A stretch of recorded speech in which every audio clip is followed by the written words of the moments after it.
Concubine in Islam, intimacy with slave women. What is the ruling on intimacy with slave women?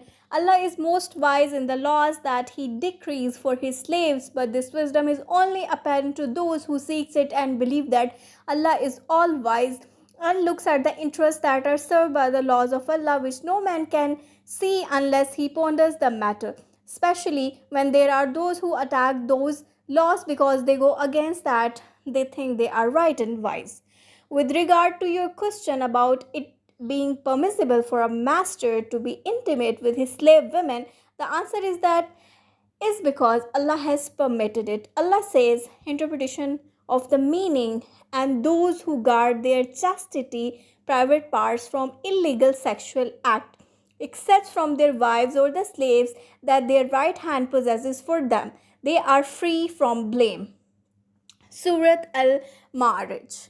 That is subject to the condition that he had acquired her in a proper manner and that this slave woman has not been given by her master in marriage to another man to whom she is still married. The reason why this is permitted is that this slave woman belongs to him either because he has paid money to buy her or she has fought for the sake of Allah.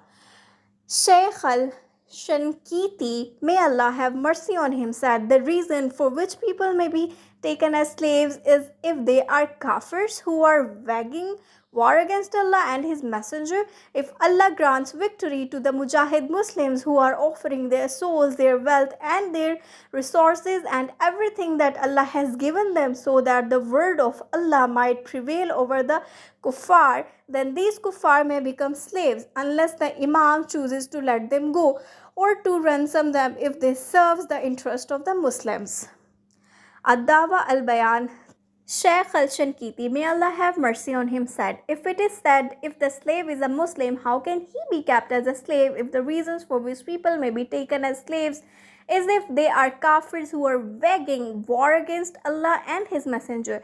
The answer is that the basic principle which is well known to the scholars and all wise people is that a right that is already established by Sharia means cannot be suppressed by the rights that are established later on. Yes, it is good for the honor to set him free if he becomes Muslim, and Islam enjoins that and encourages it and opens the door to doing so. In many ways, he is referring to the fact that Allah has decreed that when expiation takes the form of freeing a slave, the slave in question should be a Muslim. Undoubtedly, that justice includes owning slaves and other rulings that are mentioned in the Quran. There is no other way in which they may be enslaved except those who are captured as a result of fighting between Kafirs and Muslims or their children, and Allah knows best.